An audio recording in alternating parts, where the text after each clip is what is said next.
Welcome, everyone, to the 14th One Nation, One Planet, One Race for World Peace. It's Friday, October 27th, 2017, and we're ready to begin another session with Caroline Kesh and perhaps hear from Mr. Kesh as well. And I think we're ready to begin. I'm your host, Rick Crammon, today, and we nearly had Caroline as host today as she was overjoyed to nearly be host, I hear. Are you there, Caroline? You took it away, Rick. You just in the nick of a time. Your soul must have been calling, come in. We get everything in just-in-time delivery here for things, so yeah. Yeah, because there was a pirate on the horizon, as we say. And that would have been me, but they were very cautious with me. Apparently, it's not so easy to be a co-host. You have to be very careful what buttons you use. Yeah, gotta watch the buttons, all right. No, it's nice to learn, because if you're not involved or you never done it, and then they start at last minute explaining to you, I said, oh, okay, just give me one button, speaker on and speaker off. That's sufficient enough for me. But I'm glad you could join, and I will try to create some time that you can be comfortable. We have seen a lot of people passing a lot of information. They're working, they're gathering, they're communicating. So it's a very busy bee behavior in the background with the knowledge seekers, which is very good. It means they have started putting their shoulders on different tasks in their own experience. And very soon we will start receiving information when they arrive in the fields, when they start observing and estimating what can be done, how can it be done, and what extra help they need. So we are in the right path.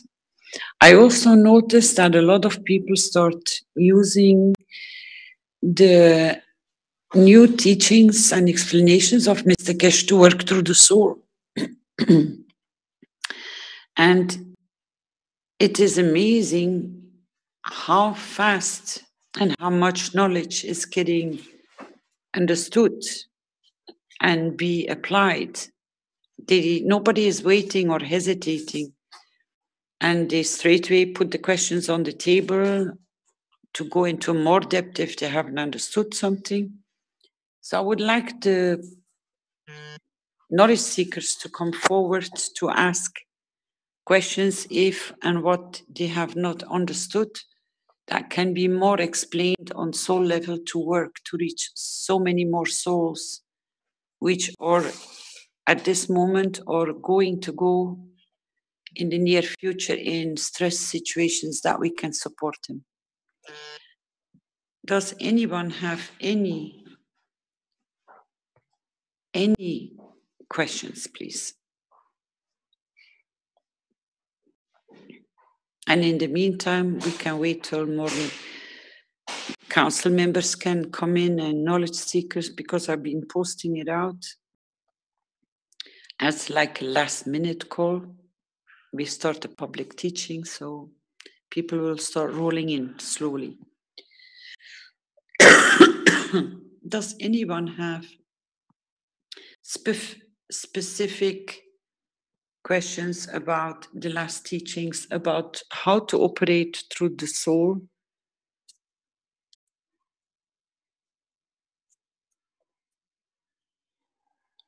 Or we're going to stay very quiet as knowledge seekers tonight?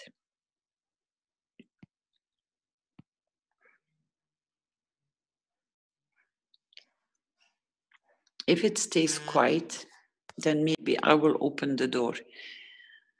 I have noticed in the last 2 weeks for myself that even a flash of thought in like a wishful thinking it's not even being formulated like we used to work in the blueprint for peace, you know, to really to create it as a wish, but, you know, like a flash thought, like a wishful thought going through your head without standing still with it, that these kind of tiny little flashes start materializing and start appearing. And, you know, before you would never stand still, but through the last 2-3 weeks teaching, it starts opening my alertness that if you pay attention, a lot of things are already appearing in front of you without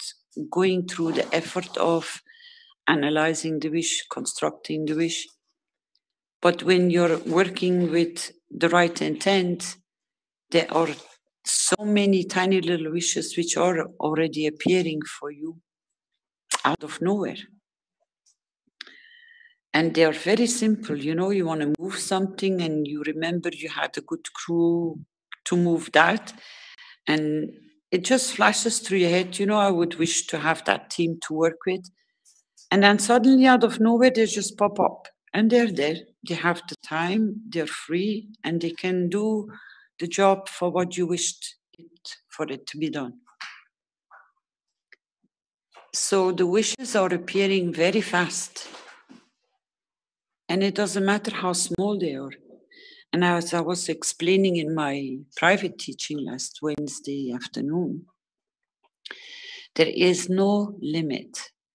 You are unlimited in creating, to reach, and to achieve. Because if you're in such a capacity as a sun, and you call up on the strength of a sun, which is you, and then you start, let's say, to formulate the direction of your intent, to accumulate your fields, the questions were coming, you know, where can and how can we? And I said, you are unlimited, because the plants, the trees, the grasses, the animals, whatever is included in this planet as a soul and connected to us in its state of its field strength, you can reach. Because your strength is so enormous, it's just directing it with your intent.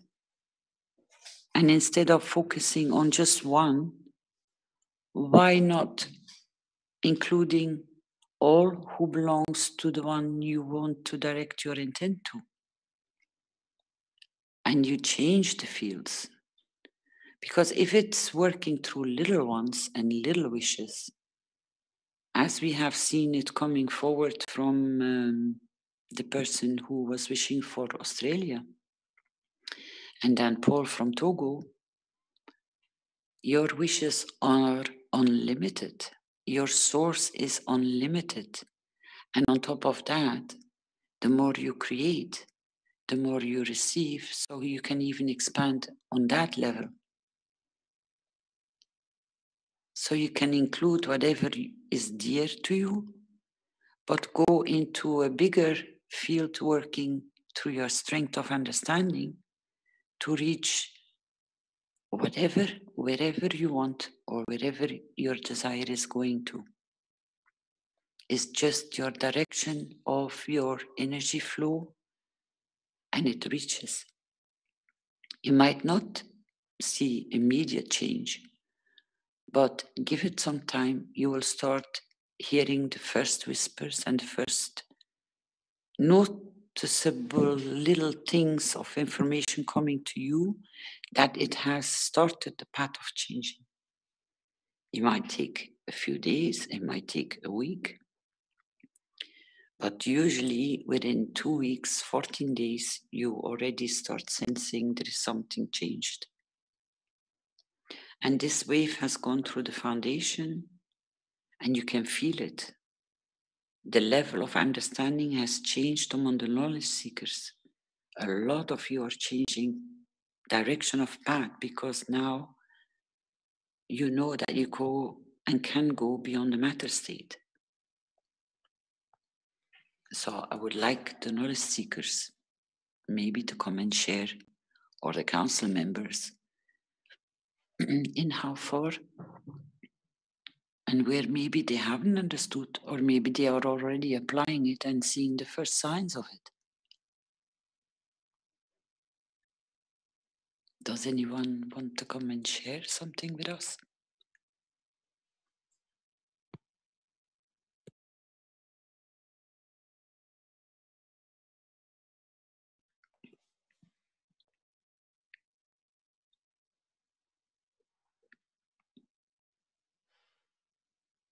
Anybody on Facebook or in the live stream? Because I cannot see the hands going up.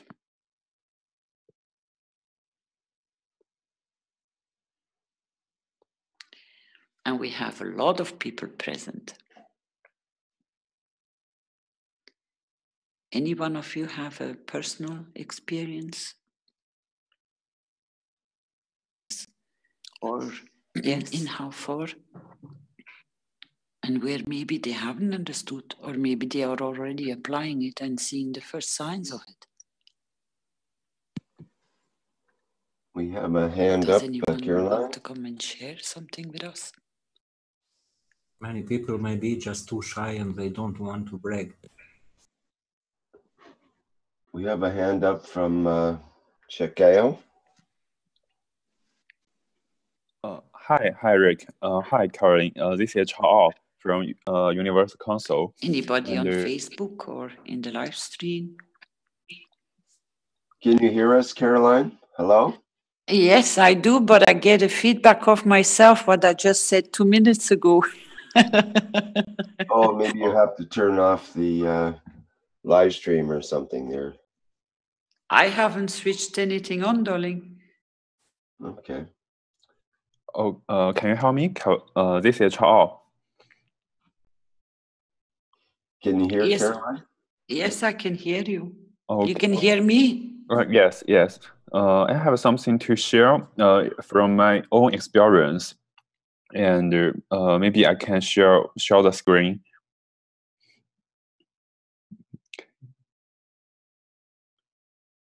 Hi, Rick. Would you please stop screen sharing? That'll be Flint, and I think it'll automatically. Okay, I get it.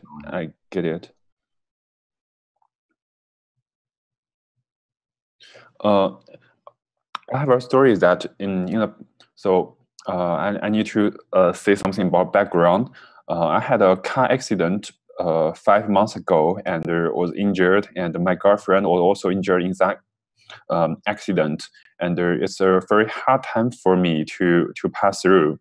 And sometimes I feel that I cannot control my emotion, that it causes some disasters or disorder in my life. But one thing happened. In one lecture I was attending, someone gave an example of phone ringing. So the guy asked, "What would you think? What's your emotional reaction when you hear the ring?" And some people may think when the phone rings, some people may feel anxiety or anxious. Some people maybe will feel angry. And however, if someone thinks the phone comes from a friend and they want to share some good news, they will be happy to get the phone. So at that time, I realized different people have different attitudes towards the same thing, and if we analyze this, if we have a soul, which is the center of us, and we have our emotion, and the outside is the physical world.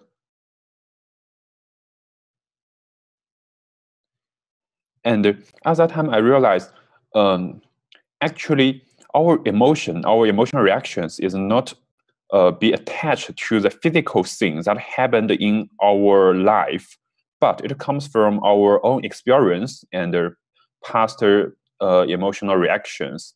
And I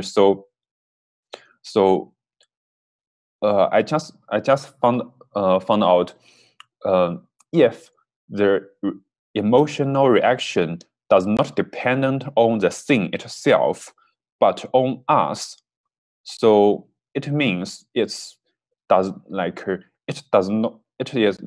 exist. It might have some confusion here. When I say it does not exist, it means it is not so strong, or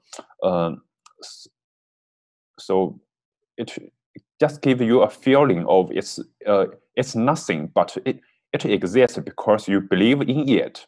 And I realized, so the emotion of power that would disorder my life is what I give the emotion.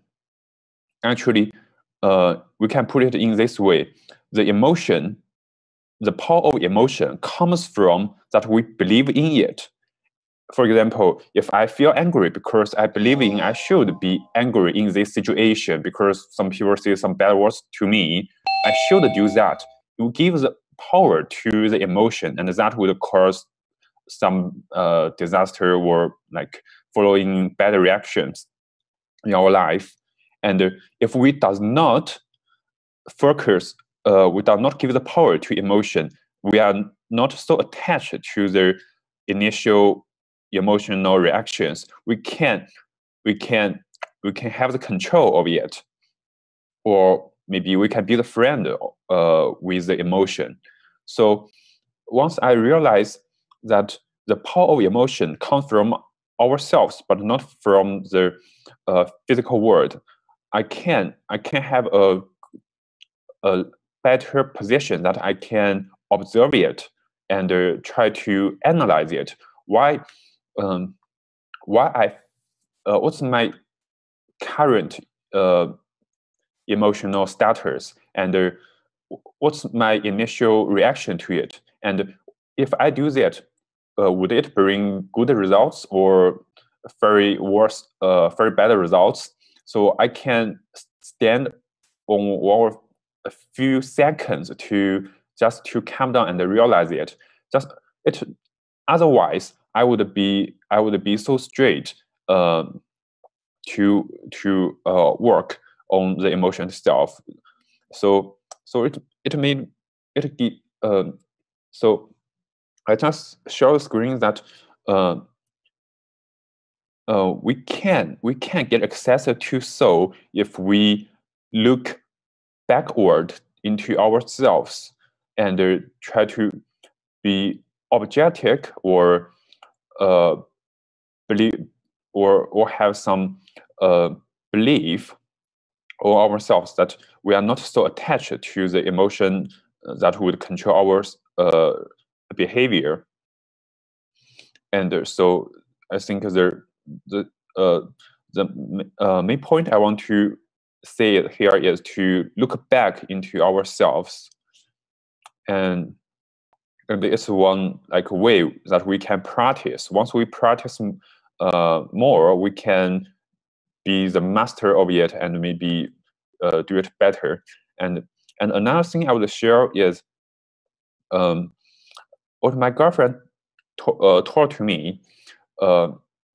She said she knows I'm not in a very good status for a long time after a car accident, and she said she wished it to me, and she explained how she wished.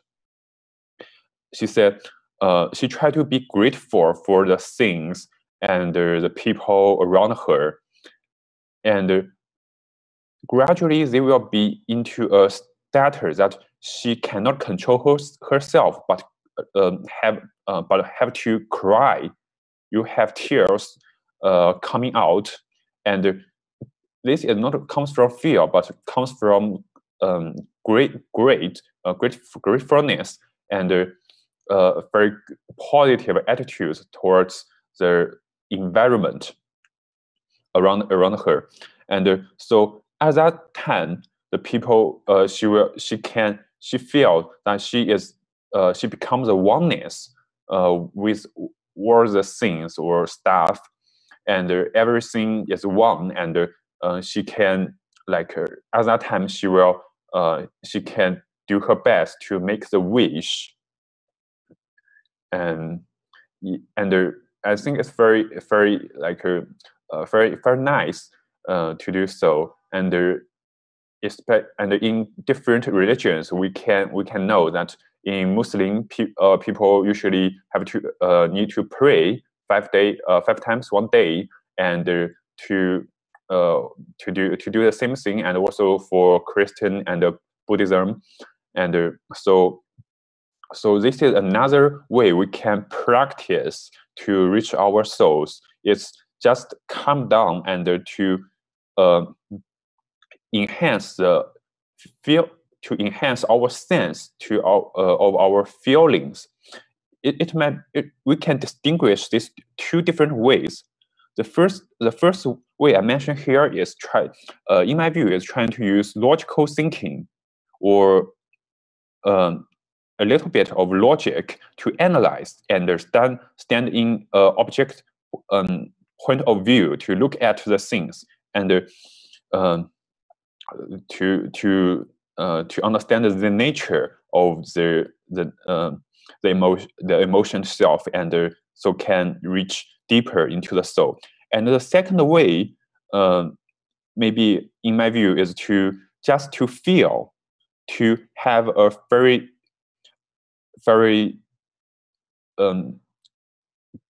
deep feeling with positive attitudes, and the feel can also bring us to the center of the soul. So if we use scientific way to distinguish these two methods, so the first one comes from our left brain, and the second one comes from our right brain. But anyway, it's everyone has some specific ways to do so, and that's why in Buddhism there are thousands of methods the Buddha taught in the past time how to reach the souls. And so everyone has their specific way to balance their behavior and with their environment. And when everything is balanced, the soul will expand itself to appear, and so it will be there will be a direct way to get access to it. And that's all I want to share. Thank you very much.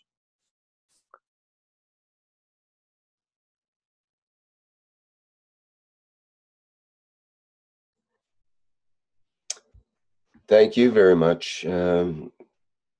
Caroline, are you there? Would you like to carry on? Thank you very much, Chao. I hope you and your girlfriend are okay now. And it's beautiful how you come to share how you're dealing with the consequences of such a severe accident. A lot of knowledge seekers and a lot of council members have wished for you to recover. And you gave us the information back at the very beginning that it was amazing how fast you were recuperating, because usually such a healing process takes much longer.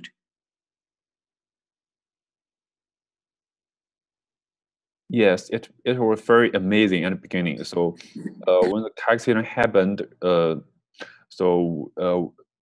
we get injury, especially for my girlfriend, very serious injury that at that time we don't think she can. We think she might stay in the hospital for maybe two months or longer, and we are very worried about her future. But she recovers very fast, and everything goes smooth. And after the car accident, I seek the support from Universal Council Group, and members' wish for our health, and we have some very strange experience, or I can feel some energy flowing through, but it's very hard to describe it right now, and the results are really nice that I cannot believe at the beginning. My girlfriend comes really fast, very much beyond the doctor's expectations, and it's real nice. And thank you all for your support, for your soul and your heart.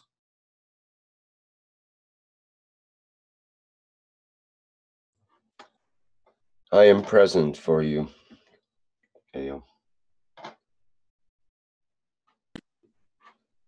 I am present, Chaoao. I am present. I am present. I am present. I am present, Chaoao. I am present.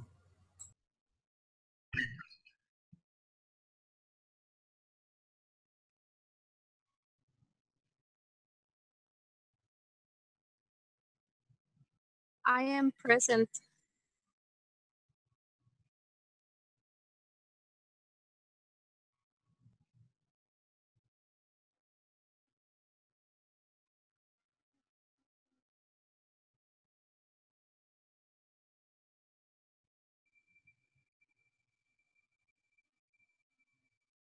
Thank you all, and maybe Caroline, you want to continue? No problem. I can, if we're done with that part, I can say that Shweta has come in from the live stream. She wanted to talk here, so I promoted her to a panelist. If it's time now, then maybe she can have something to say. Okay, thank you.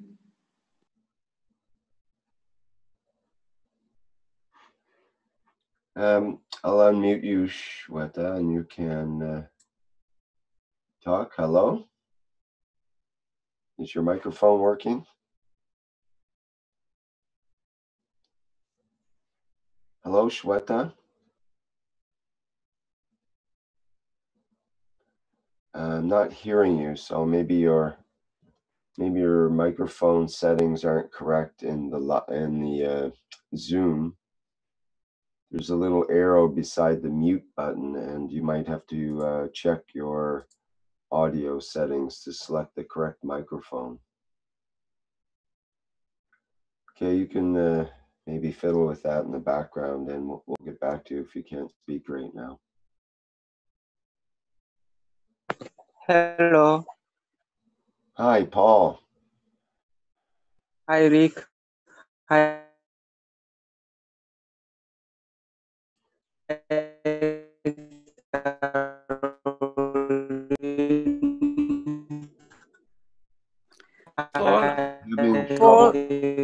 Paul, I think you're gonna have to change line because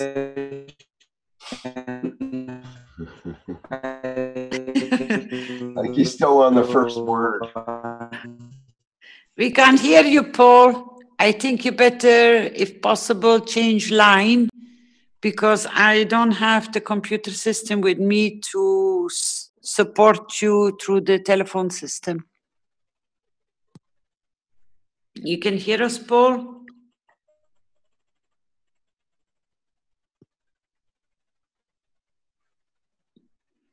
Try to reconnect through a different line maybe because we can't understand anything. Now he has left the meeting, so he will come back in through a different system. You will see him appearing, Rick. Okay. Anybody else wants to share something until we find the microphone button and the speaker button and the adjustment, because it's not easy sometimes. And I'll remind the attendees attendees here that they can put their hand up and I can promote you to a panelist or have you at least enabled in order to speak. So don't be shy. No, we don't like shy people, do we, Rick? Well, we still like them, but we prefer But we that like people them. come We like forward. them more when they're very busy, when they're very vibrating. Well, the people actually that are shy might find that once they actually start speaking, they're not quite as shy as they thought they were. Yes. In fact, And that's some of the shy people, it's hard to keep them quiet once they start, you know, it's just surprisingly. Some shy people can keep going for hours once you get them going, but it's that initial step is very, very difficult. It's a self-initiation, and you have to kind of boot yourself to get going. it's a start button we need. Yes, exactly. Okay, thank you, Flint. And we have Rui as well with his hand up. Hello, Paul. Do you have a better connection? Yes, can you? Yes. Yes, I changed the line.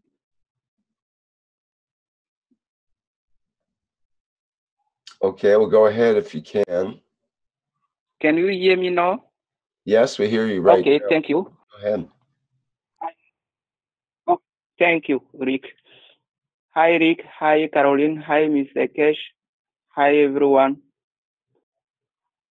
I want to give you the state of the situation about Togo, actually.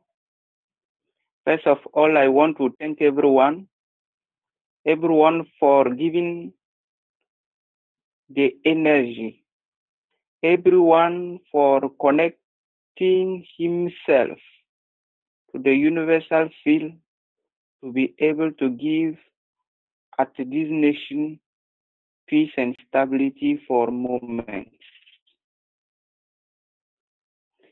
We see our wish, we see a lot of I am present converted in peace, converted in a lot of things who have taken care and stabilized the situation for moments. We thank everybody for that, and we will again and again ask more to be able to go in the route of the crisis and then finish one time forever. And Togo is not the only one country in the world getting this. Stabilize it by our wish, by supporting, by giving energy. We can also do this for those nations which is in need of peace, which is waiting for peace, which is inspiring for peace. So we have a lot of crisis now, we have a lot of situation we need to carry. We're still working at the background with governments to be able to finish the real crisis.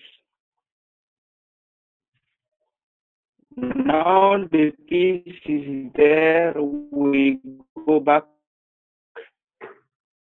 to the normal. We have peace, economy take again up, everything is going normal, but we need now to go through the head of everyone to be able to stabilize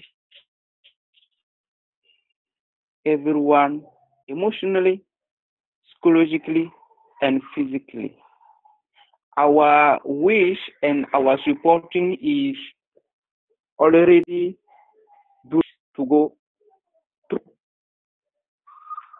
the people. We need to go directly to a lot of people to be able to let them understand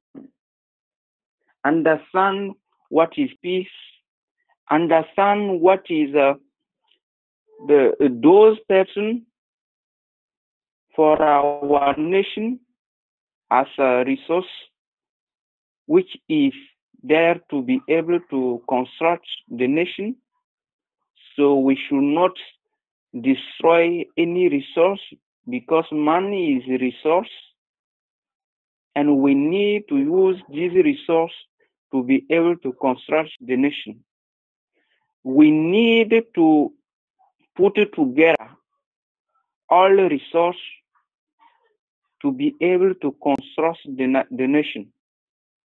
So we need to unite all of them. We need to unite all of us, and we need to be able to cooperate and work hand in hand to be able to create more life for us, more life for the next generation. And it is very important, this step. And we are working in the backgrounds with the government.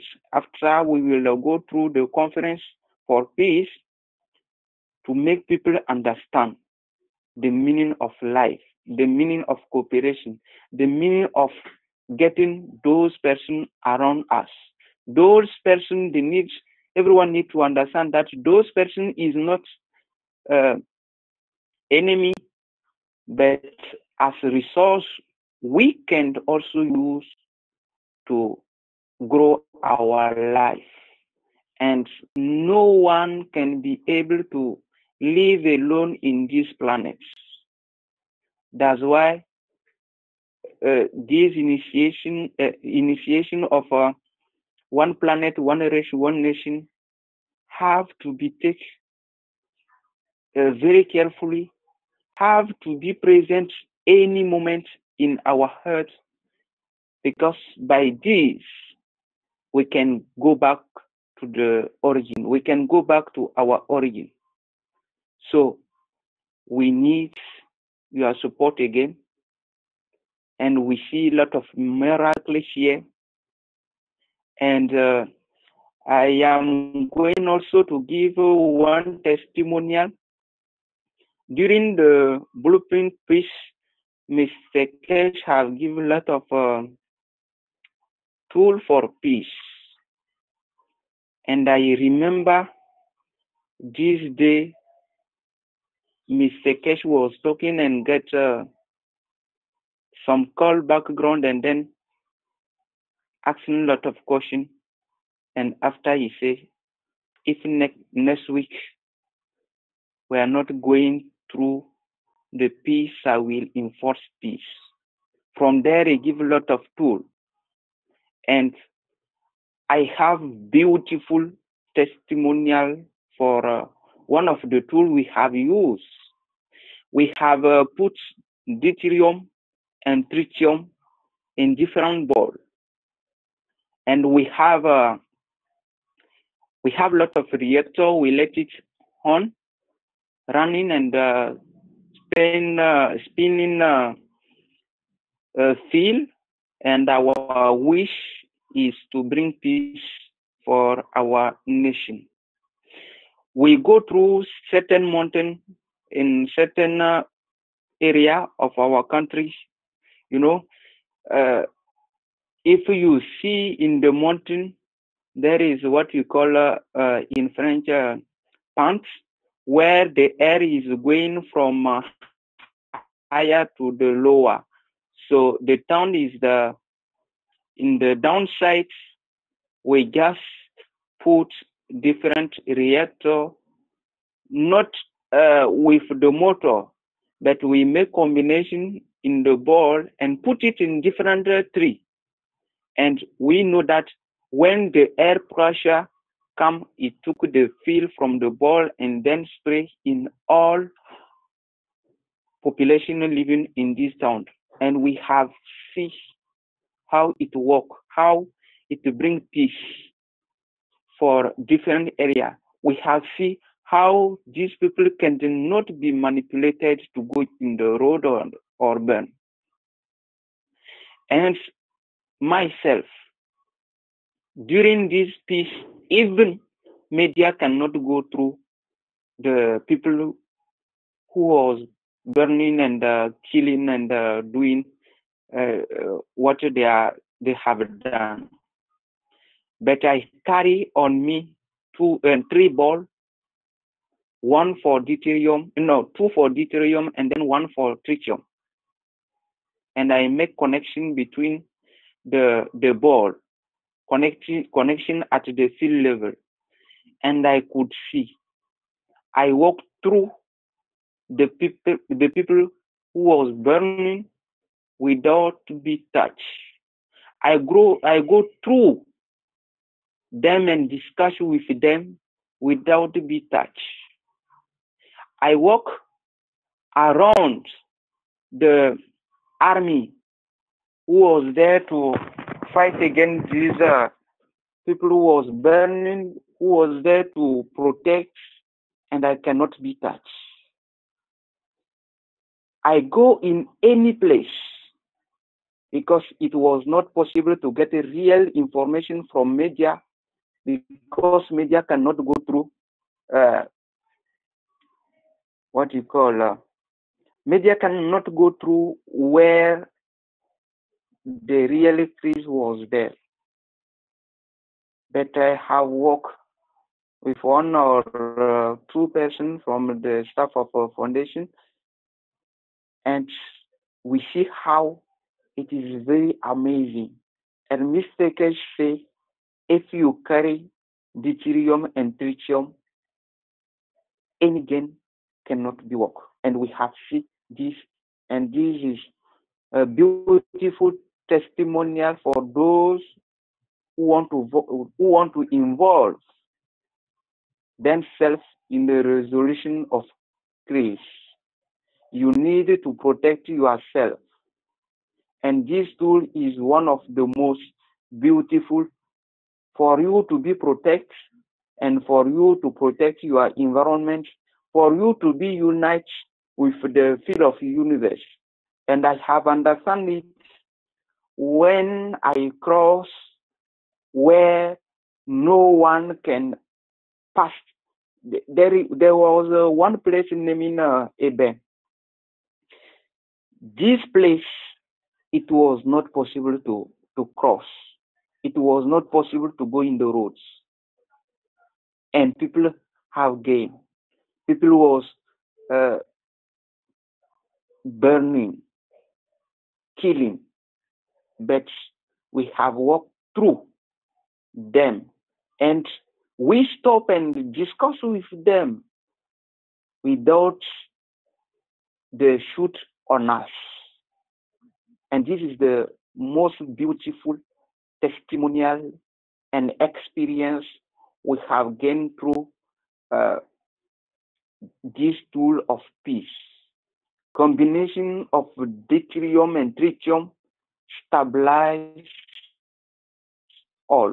And we, like I say, we have understand at the end that with this, really we transmit everything. With this, we are connected to the universal field. With this, we become universal field and we work as universal fields and no one can touch you. I guarantee this if you can believe in what you are doing. It is very important to be connected, to connect your soul, to connect your faith to the field of the universe. It is very important to understand that when you really involve yourself and you connect yourself to through the field of the universe, and you should not wish to harm anyone or create mayhem, you really become the peace lamps, you really can offer peace to those persons. I remember when I was talking with 2 or 3 persons somewhere who was burning, I asked to them why you are burning things like this, and they say we have been paid to do that, and we also take drugs. I say yourself, when you burn, you have children. Even if you don't have children, did you think that it is good for our nation, it is good for you, it is good for our community? And then they just stop one moment, and one say to another one, we need to stop burning. And this was amazing. And immediately they stopped burning, and they said to me, thank you to come to us. We are going now home.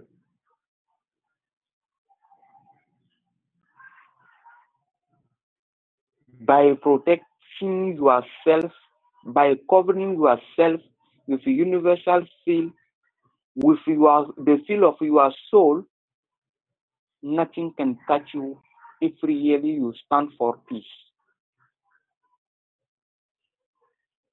So thank you, everyone, and we're still working in the backgrounds to get the open line for mediation, for intermediaries, to really go to the population physically to explain them and then stabilize the peace in their mind forever. Thank you, and carry to bring and support every nation which become part of one planet, one race, one nation, as our mother planet Earth feels is united. We need to bring back everyone, every single person in this planet Earth to be united. Every single soul, from plants to and the rest of living entity in this planet Earth to be able to, in the process of unite, to be able to stabilize the field of planet Earth, and then to allow everyone to travel in this space. You know, we are already in one of a big spaceship, which is the planet Earth. Planet Earth is one of the spaceship model proposed by Mr. Kesh. When you see our planet Earth, it is spaceship. There is no motor, but our planet is turning and moving. So we are traveling second by second in the space. And you could see that we are not touched by anyone, because when the planet Earth rotating himself around himself, it creates vortex fields which protect all inhabitants in the planet Earth.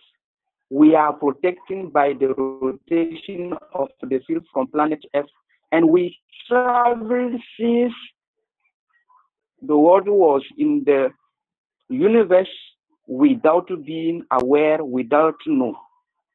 So our planet Earth, by uniting history to the solar system, we moving second by second in the space. And you see that You see, I see everyone can constate that we travel in this space. So we need to observe and then bring back this reality of traveling in the space.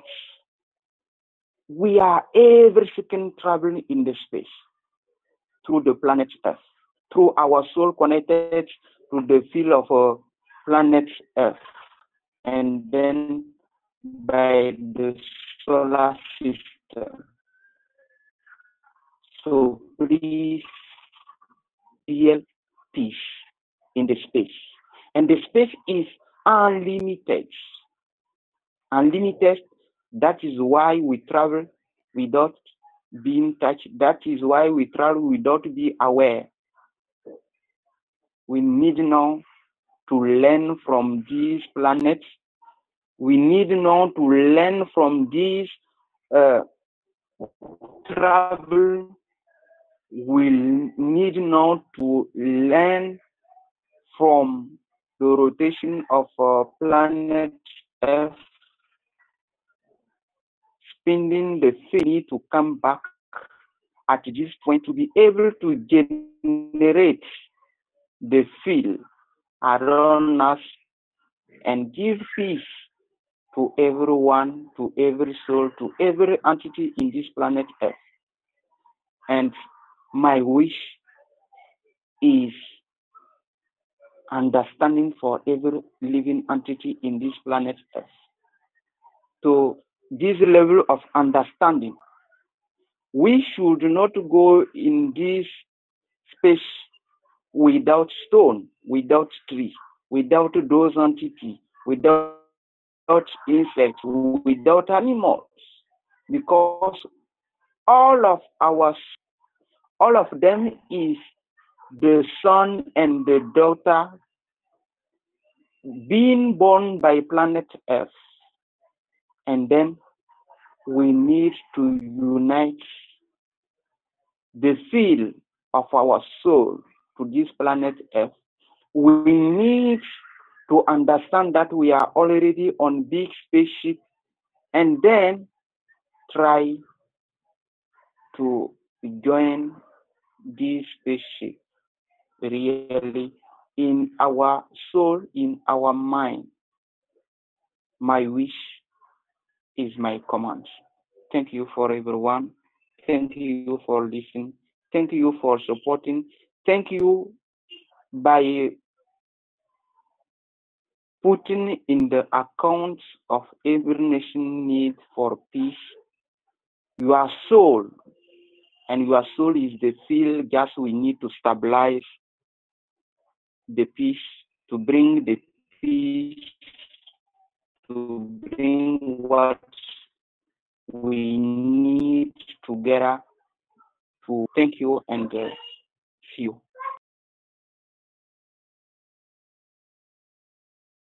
I am present in your wish call. This is Gatwa from Kenya.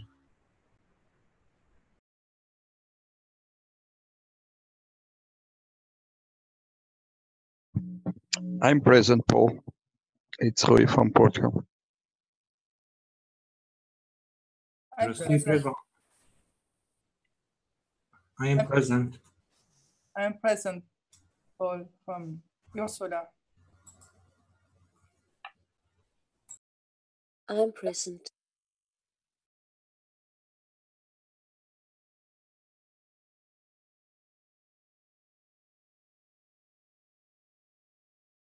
Thank you, Paul. I'm present.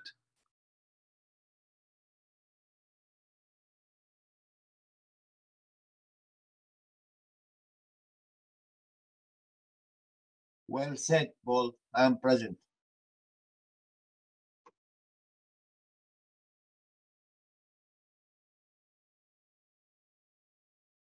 I am present, Paul. And we did hear from Rui there. Perhaps, Rui, would you like to carry the conversation now? You had your hand up. Yeah, are you reading me well? Yes, I think so. Go ahead and we'll see. Okay. Hello, everyone. I'm Rui from UC, a member for Portuguese language. I want to thank everyone that speak up now. Paul always surprised me. He really speak with his soul sometimes.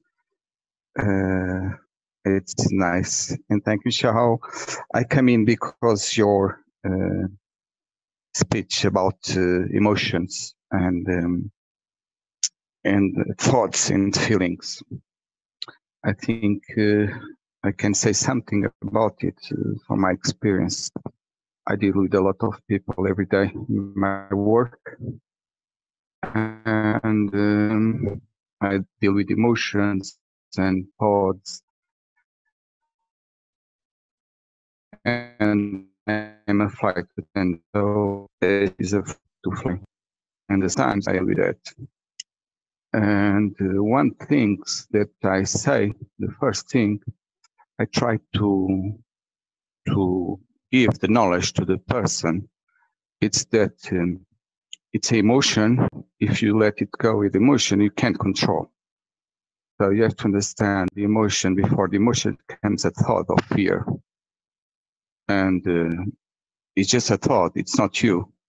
So I try to separate the person from the thought and from the emotion created. Because the emotion is more involve more your soul, and it stuck you there in the fear, and you can't think anymore. So I try to talk about this, the understanding of the fear before the fly starts, of course, because after it's difficult. So many people come to the plane and they say right away, I'm afraid to fly. So this talks usually works better on ground before the plane goes up and start to fly. So I always try to say to them that you are the person who experienced the thoughts and the emotions. You are not there, you are not your thought, you are not your emotion. So you can control. So you can control your thoughts and not have fear. You can have that power. And it works quite well. When I realize they are afraid already, we are trying, that is worst to make them understand because they are already in the emotion stage. So what I'm trying is work with emotion and try ask them why they are afraid to die, and if that catch their attention. I asked them if they believe in something, God, creation, and religion, and most of them say yes. So it's very simply, I will tell them, so that gives you the life, that creator.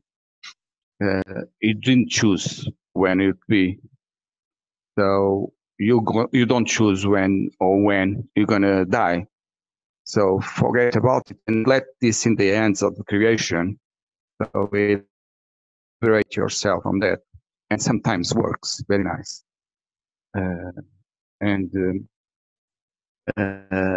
I make examples just to show how our mind can be manipulated. And I used to say, if the mind couldn't be manipulated, because it didn't work on us. So times our mind is manipulated by thoughts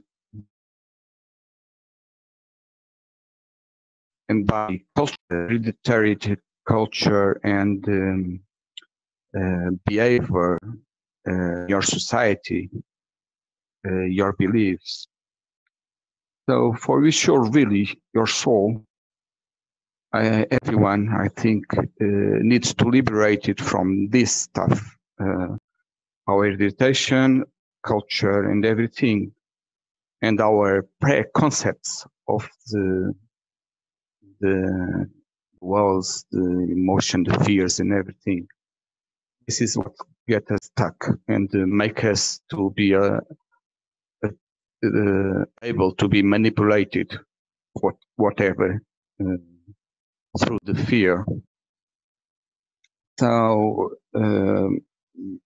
it's why I want to show people that you have the power and you can liberate yourself from this, from even yourself or your fears or everything, if you understand that your soul, it's the one that making experience of physicality, the thoughts and emotions, but he is not this. He is something else. He's just making. So you, when you liberate yourself from this kind of manipulations, things, thoughts, and emotions, and everything, you can show your soul to God and yourself. So the form of feeling of freedom of soul and the you can do it every day. And I have this understanding very well, but I never give up. And I have moments, amazing moments that I really managed to. And since Mr. Cash gave this knowledge to us, and these two last ones, 194 and 195, they are connection. So I want this knowledge that I understand by rational, but I already experience in my soul and in myself, so becomes knowledge of me and an understanding is part of me. My only difficulty is to keep it always like this, improving that. And with this explanation, by my understanding, I hope I help you to, some of you, understand better how you can liberate yourself from the prison of that your soul is in, because sometimes it's what you feel, that you are in a prison and you can't express yourself through your soul because there is too many fears, too many emotions, too many thoughts. So you can do it. There's a way, and keep it on the track, and we'll do it. Thank you very much. That's what I want to say from now. Thank you.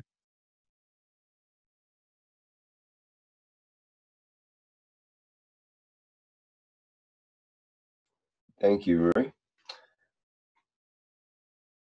Okay, any comments or questions from others? We have a hand up here from Stefano.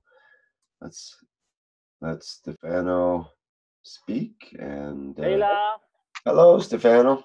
Can you hear me? Yes, we do. Hey, hi Rick, how are you doing? I'm doing good, thank you. Yeah, great. Fine, thanks. I escaped from work by 30 minutes or so, and I joined in. I was listening to this guy who was speaking, and what I wanted to add is that to me, every emotion is a decision you take within yourself. So once you understand deeply that you have the power over yourself to decide which emotion you can pick, then you are safe from everything that could happen in your environment, because you create your own cocoon to protect you. You literally choose to tune into a strength, into your own channel, let's say. So, for example, the problem to me is first to understand this point, that you can decide whatever you want over yourself, over your own state of being, over your emotion. And then understood that you absolutely need to understand what is each strength of each emotion. What is the emotion? What is the strength of peace? What is the strength of happiness? And so on. And this is very useful. And I can even, I guess, I can even make you a trial here if you want. Let's say if you try to imagine a situation in which you are at peace, okay? Now I give you like 10-15 seconds to recreate within yourself this peace emotion. Tell me when you have it, if you can. Yes, it's easy to bring this emotion. Okay. So now you have decided to have a peace within yourself. Okay, now decide to tune into happiness. Recreate it by connecting your thoughts to a situation in which you were really happy, or that let you felt happy. Very easy, Stefano. Very easy. That I can bring it right away. Any one of them. Okay. So now go back and forth between peace and happiness. Peace and happiness. And so you understand. You see the degree of the strength between one and the other. This was to me the easiest way to understand the difference between each emotion. You tune one by one each one. You pass each emotion you want to pick. You decide one by one how to feel it, okay? How to create it. And then time by time, step by step, you can go directly in without connecting with the thoughts to the imagine of the physical experience. Is a thing you learn to create inside yourself. You decide it like write a letter. Yeah, it's very easy to do that, Stefan. What I try to explain, it's the environment where you are in, and I live with 100 people, 200 people every day connected with them. The environment influences you, and and then sometimes I can keep these feelings of peace, happiness in myself without no forcing. It's in me. I even because it's in me, I feel that I give to the others, and it's very funny to realize that. Yeah. But I can't do it every day. It's what I try to explain. It's not present in me every day, every moment, because this external influence of the environment, the others and the things, because I am operating, so I'm not in the state of meditation. You know, I'm connecting with the others. I need to do it because my job is operational. So, and by that, I cannot always to I can, but I'm not managed yet to be always in the state I wish to. You just need to Evolving build, environment. you have to build your emotional muscles, let's say. Yeah, probably. I'm quite okay with it. I just give the example for people understand. It's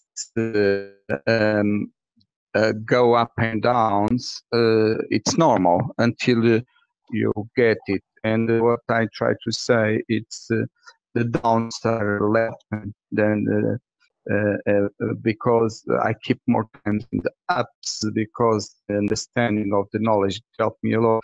And I'm not a dumb person about this. I work a lot with me with this. Since I remember, I always have introversion thoughts about everything. So, and everything you say, it's true. You are your master. You can. When you forget about yourself and you involve in the situation because you need sometimes lose that power. Yeah, because there is a way to keep it, I'm sure. It's by understanding you have not to be passive to the environment. So you always have to remind yourself to be an active how can I say it, an active entity in your environment, an active element in a work situation while you are doing everything, when you are doing shopping, when you are doing driving, while you are doing everything you do. You have just to remind yourself you have to not be passive but an active element, and so by remind you this, slowly you activate all your let's say emotional muscles, and you grow up from there. Yeah, but sometimes you have to give space to the others to also. Oh, sure. To be humble in that, and you are just roll with the things, and sometimes you have to reposition yourself, and when you make that reposition, sometimes you lose the position before. It's what I explained. There is a lot of options. For instance, what I realized about what happens in Togo and the help that all of us made, we work more like one technique that ancient shamans use, called Ho'oponopono. And if you think everything is good there, and it's easy because I didn't see any fights there and nothing that happens. So I force the things to be normal by my thoughts. Of course, it's a way to say, but I imagine that, and the things happen. So, and I believe it works so well. Not only me, but many of us wish that peace that we feel and we wish, and it does happen. I know so, and I believe the people and the planet are ready for that. We just have to think more about it. And it's I'm very glad to see the things happens that way. What I say, it's not always what we want or we wish. It works right away because there is other wish, and you have to reposition, and you sometimes in that reposition, you have to also interiorize yourself to the new position for work better. That's all. Yeah, you said a very wise thing. Accepting even things you don't like is a part of the game, which could even this be funny because it keeps you into reality, and even this can let you grow. So it's good, even this. Thank you, man. Thank For your you. kind Thank words. you. Thank you.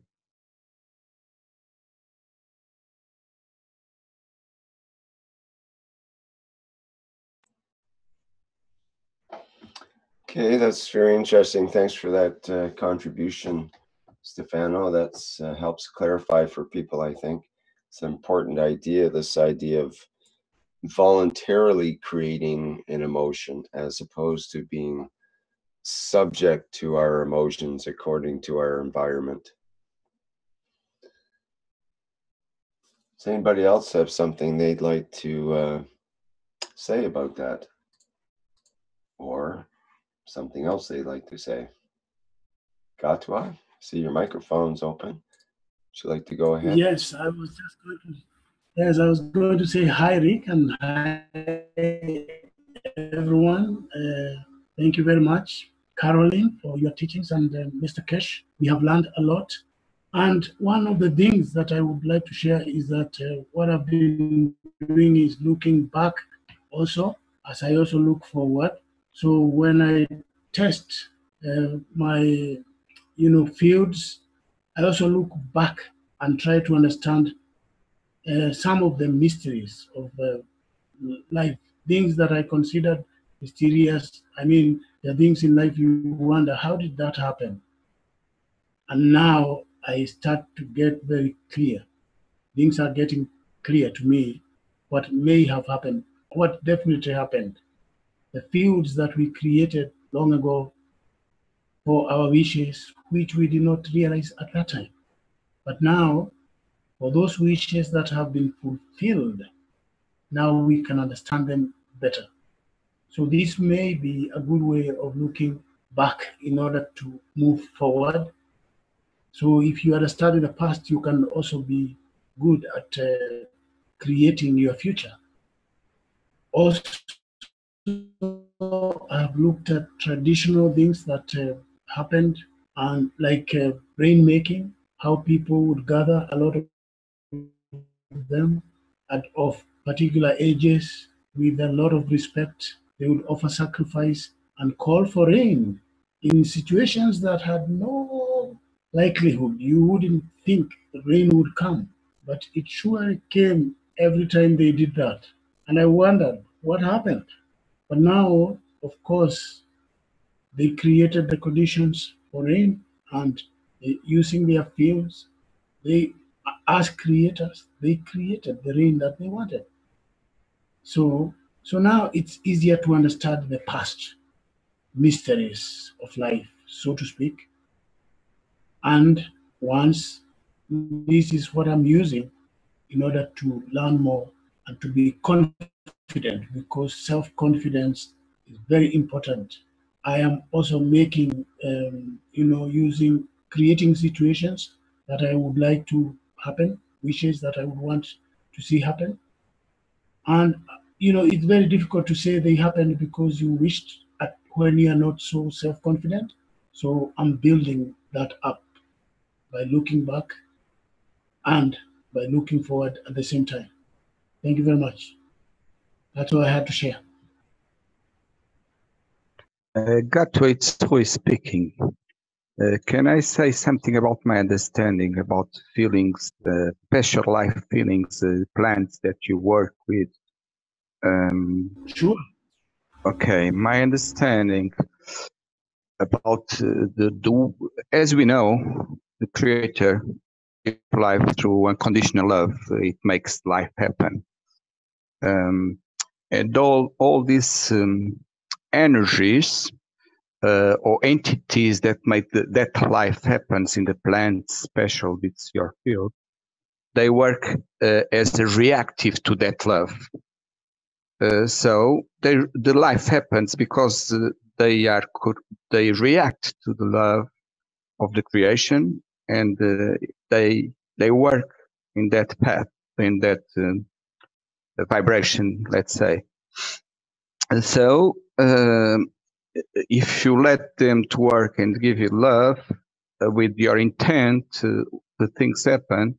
You manage to change and move the situation for what you wish, but you have to make to keep the love issue on it. It's not the ego part, like I want because I want, because they react to. It might happen also, but it comes out something not harmonic, let's say, not in the balance of the nature itself. So they are reactive entities, and they react to your emotions very well. And when you are in love, what you do, you're going to be amazing. It's what I believe. I have no experience, but my understanding is that.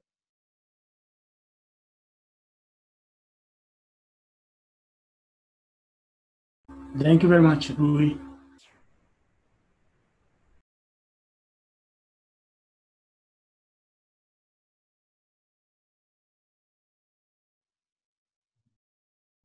Alrighty, we have Ursula with her hand up. Perhaps she would like to have a word here. Yes, hi everybody. I'm very glad to share you. I was listening about all the beautiful sharings we got today. And I would like to explain something I got with another teacher, you know, Aziz. He say often of the past, of what we are living, have been living, to extract the information. This was a knowledge in our life, a classroom. And sometimes when we feel sad or bad or something wrong, an accident, in time further, you can extract the information. Even in the past, when you was child, adolescent, and young, and you remember things of your life, and some of them hurt. And now it's good to extract this information because it hurts not anymore. You can suffer about that, but if you extract the information from the past, this allows us to make peace. Also, when you got knowledge, as we are getting now, thanks to the foundation, and then you can go further. When you make peace, you love again, and you can go further. I wanted to share this experience. I got a mother, she was schizophrenic, and I was so glad to hear 3 months private teaching. It's very beautiful. It's 6 hours per day, and this time was the topic of schizophrenic. And I learned this, and now I could understand my mother. I could forgive her, and I could love her again. So it's very powerful when you got knowledge also. And I remember also in the past Knowlwdge Seekers teaching, Mr. Kesses say, stop crying and enjoy. This enjoy for me was really a big message, because we all have done things right. So what are you feeding? The sorrow or the happiness? When we see the beauty, we are happy and we take care of us. And when you look to the sunshine, you will never see the shadows. And then miracles arrive. They are coming so much when you open. When you don't have worries. Of course, sometimes we have stress and the common life, and okay, look at the sunshine. And I would like to remember also of the last 195 Knowlwdge Seekers workshop. Mr. Keshe explained us, the soul of the man make it all. It's very powerful. Those creating workshop try to explain the soul. This is the most important. And much of us are feeling it now. It's very strong. We create the condition to grow now, thanks to the teachings and our being and our experience and all the extraction of information we got from the past.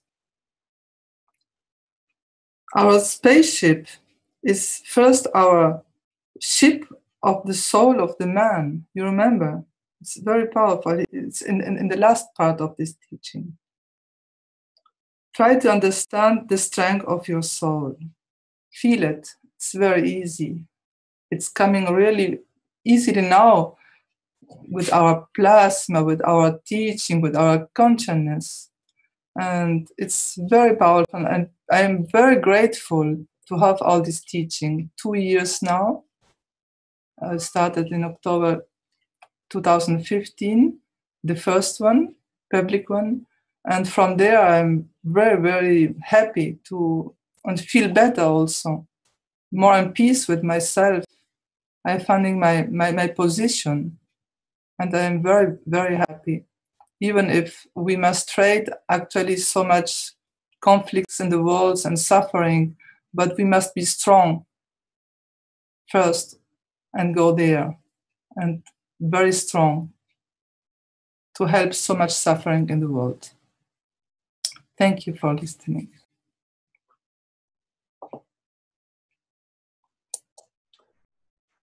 Thank you, Ursula. I see Tom Salos is here. Maybe he would like to say something today, as it's nice to have his presence here. Tom, would you like to open your mic and say something? Hi, good afternoon. How's everybody doing? I hope you're all well. I'm just here at home, bending copper as I'm listening to you all speaking. So, yeah, sending you all love. And there you go. Well, that's a big statement in itself, that first line you said, which is you're at home bending copper.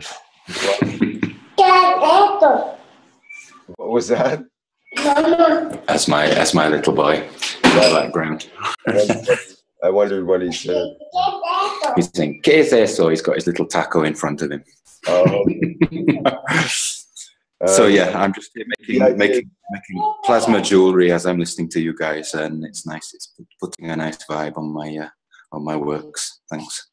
Yeah, well, they're just suggesting that could be a great activity for people while they sit and listen to these teachings, or to these testimonials from people and that sort of thing. And I always do that. It's a nice little meditation. It's a way of meditating as you're working. Well, exactly, and you're putting that energy into the things that you're making at the same time. So it's kind of a symbiotic thing going on. Yeah, exactly. And it was mentioned yesterday, that that kind of pure focus when you're creating your plasma and your whatever you might be producing, that pure intent just carries right through it. So I always try and hold that intent very, very pure. And having the little ones around helps too. Well, yes, or maybe some pets. Pets can be useful in that kind of circumstance. Yep. So this is a big tip of the week here, actually, for people that are listening at home and maybe just sitting there not doing anything, or just not thinking of some way, how can they participate? Well, this is a way to participate. You could be bending wire, as you say, or engaging in some other, not too strenuous of activity, but something you can still focus on the words, but yet keep your hands busy at the same time. my hands are usually busy as a host, but bending copper is a good one. Thank you, Tom. Yeah, it's a meditation. It's a meditation.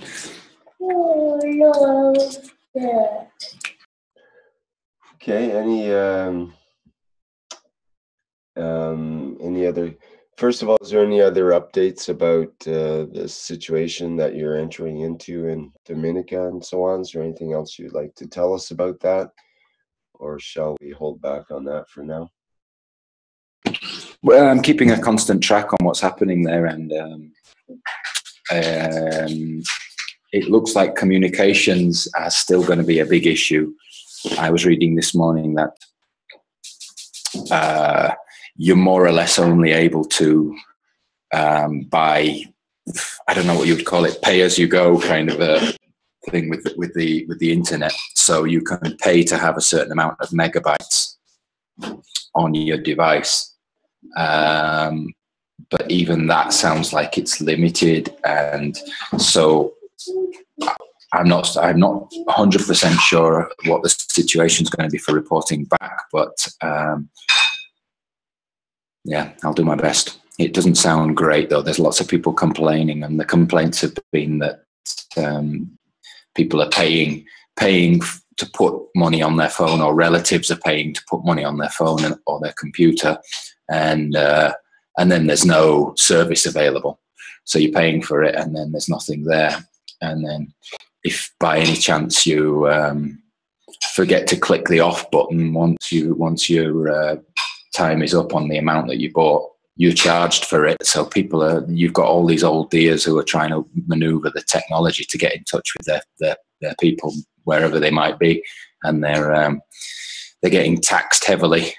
So it's not very good, and it doesn't sound very like a very good service that they're providing. But so I'm going to have to, on the ground, I'll get a better idea of what I can do to stay in touch with you all. But I'm sure there will be a way. It just might mean paying for it, I guess, which seems to be the way. After a disaster, you have to pay for everything, and who has money is okay, and who doesn't isn't. So I'll let you know. Okay, thank you, Tom. And if there happens to be anybody out there that's owning a satellite communications company or something like that and would like to donate their services to the Kesh Foundation, now would be an appropriate time to engage and to provide those kinds of services. Yeah, I think some of the people who are going in and doing aid work are buying satellite phones with a certain amount of minutes. It might be 400 or 500 minutes that comes with the phone, but the satellite phones are able to function out there independently. So that's a good way to go.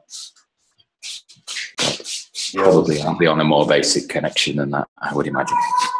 Right. Yeah, I think we're working in the background somewhat on that situation. Speaking of background, there was quite a bit of background information there. Screaming babies. Yeah. Tom, if I may say, I saw in the Relief Help chat group on Facebook that there is an issue for many from this disaster relief teams how to reach Wi-Fi. Meanwhile, there are some Wi-Fi, some open Wi-Fi's. One is on one of the vessels. And now the issue is how to get into that range.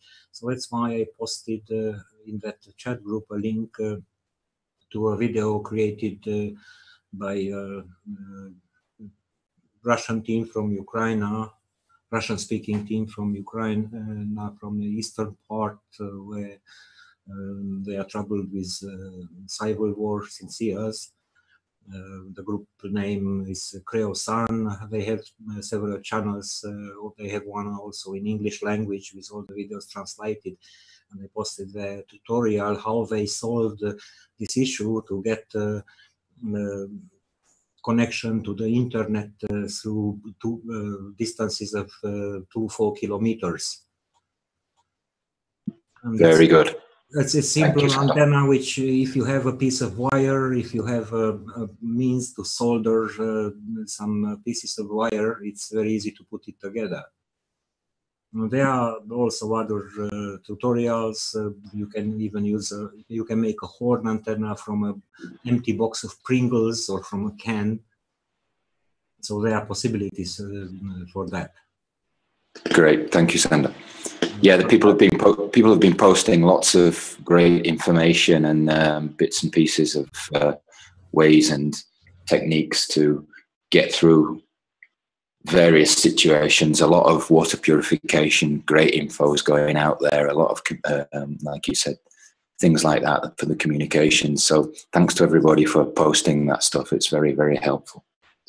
It'd be really fun if you could bend some wire and make an antenna and nano-code it and prove that it's more effective than a normal antenna for receiving long distance Wi-Fi or long distance, communications, cell communications, and that kind of thing.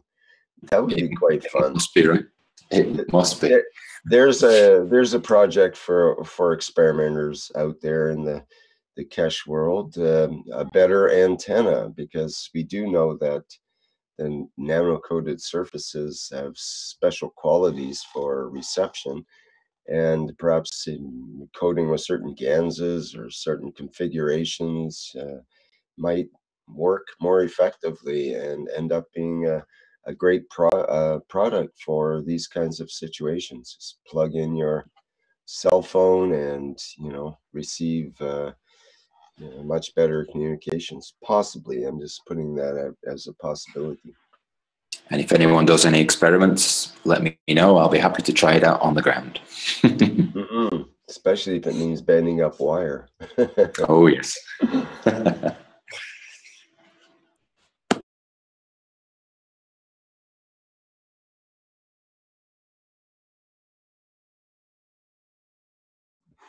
Okay, we have comments on how we might be able to have Wi-Fi links from point to point and this kind of thing. So communications is the main point here, and that keeping up communications is so important. Now, of course, the new way of communications is through instant communications. We communicate through our soul-based feelings and whatnot for a different way of communicating. But we're still in this physicality. We still have ears and eyes and whatnot. And I think we still need to use our phones and other means of communication from time to time, or from minute to minute, depending. And so it's important to find ways using the technologies we already have existing, take advantage of them until the point where those are superseded with some of the more complete plasma type technologies. But technology can only get us so far. It all comes back to our comes back to more like what Stefano was talking about, and creating our own positive emotions rather than responding. We are transmitting, you might say. So, okay.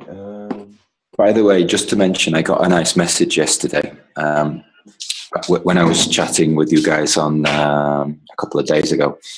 We were mentioning the protection that you can get from using the plasma around your home and around the garden. And I received a message from my brother yesterday saying he'd had a text message from my mother, who had, we'd created a very nice tropical garden up there. She's high up in the mountains. And the message was that she'd had a visit. She hasn't been able to get out yet. So she has no real idea of the gravity of the situation. But got a visit from a friend who'd been around the island, and the friend was dumbstruck at the state of her garden, because she still had flowers in the garden. And it looks like all the works that we were doing in the garden with the plasma really, really gave that place a protective, I don't know what you would call it, a force field. And she was shocked that the state of the garden, it was still in a comparatively good nick compared to the decimation around the rest of the country. So that was a really nice message. I enjoyed getting that. That's great. It's good news. I understand you've done a lot of work to create one of these structures that you mentioned in a previous workshop. And I think there's a PDF circulating around on the usual channels regarding how to make these types of structures, these dome structures, which are apparently very strong and great for hurricane type situations. I assume they would be good for earthquake as well. Is that true, Tom? Yeah, they were more or less designed to deal with earthquake scenario. The guy who came up with the idea his name was Nadir Khalili, who is an architect. He's passed away in the last few years, an Iranian architect actually, and he was based in California, and he had an institute called Cal Earth, CALEARTH, Cal Earth, and he more or less put together the whole concept because he more or less knew what was coming, as some of us do. You know that we're getting to that time now where there are earth changes, and it was basically an institute that he set up to show folks how to make these things so that they will be safe if and when earthquakes happen. And his institute was beautiful. They make some. I mean, these guys mix up form and function. They're beautiful structures that are super strong. And I remember reading that they did some tests on the they call it super adobe, on the super adobe structures, the domes. I think it was the Californian Earthquake Institute or something, one of these places that are able to create seismic activity and put those same stresses to the structures. And the machine broke before the structure did. So that's to give you an idea of what kind of levels of movement they can take. They're very, very, very strong structures. So as I was saying the other day, incorporate plasma in there also, and you've got a real good, safe environment to have you and your family. So thoroughly recommend anyone have a look at that if they're interested. Okay, I posted the link to the PDF in the chat, and I'll put it in the live stream as well, so people can get it there. And it's the Earth Bag Building, the Tools, Tricks, and Techniques. And it's quite interesting and amazingly beautiful structures as well. They have well, the word is earthiness to them, I guess, but they're amazing. Almost fairy tale-like buildings. Hobbit. Yeah, and you can get very creative when you're building them too. You know, you stick to the basic rules of thumb while you're building, but there's loads of scope for creativity also. The animals love it. The animals just, as soon as you start building this stuff, animals come around you and lounge around on the walls that you're building. You end up with big, thick walls that are like 1.5 feet thick. And if you just observe the animals in these structures, they go super chill, super zen. It's very nice.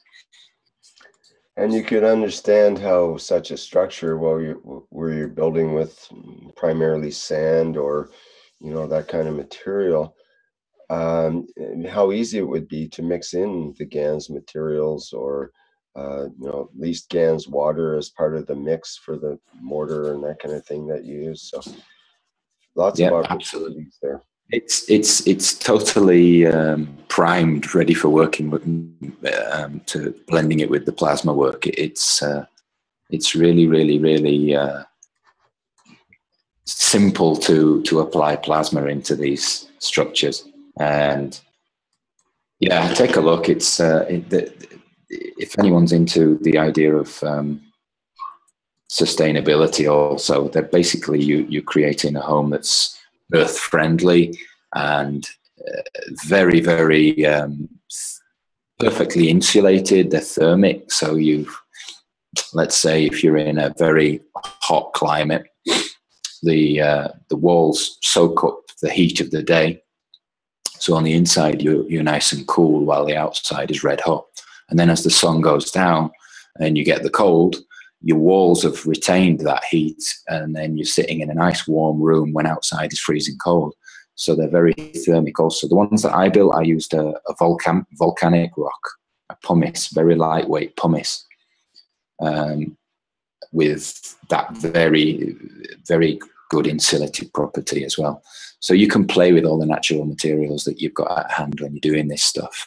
And yeah, thoroughly recommend any plasma engineers out there that want to have a look at it. It's a great blending those two things. To me, you are creating a very, very, what I would call a high vibrational environment.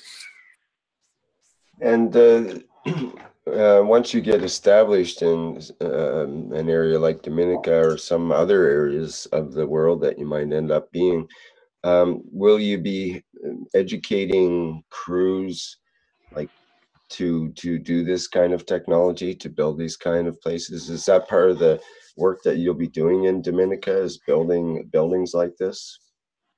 I'm available to talk to anyone who wants to talk about it, and I know it's going to be topical out there because, like I said the other day, I don't know whether this figure is correct, but I heard that there are 50,000 people displaced. So it's going to be a hot topic, and that's what happened last time I was there, and it was struck by a tropical storm which caused massive destruction.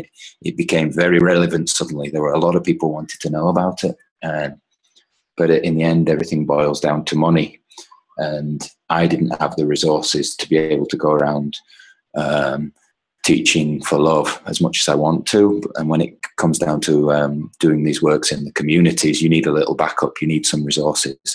And at that point, it was the government we had to look to, and we didn't get what we needed. So it ended up sort of fizzling out, but I know it'll be hot topic again when I go back there. So yeah, I'll be happy to talk to people. I mean, I'll most likely do what I've just done here and put this document out there and make it available for them. And then anyone who is interested then can come and ask for a bit more detail if they want to know. But yeah, it's like I said the other day, it's still like screaming at a wall. People are not ready for living differently yet. Well, some are, but a lot are not. Right. There's rules and regulations in many areas about how to build and so on, and it's probably difficult to get the engineering specs on this kind of building in order to have it to be passed and so on.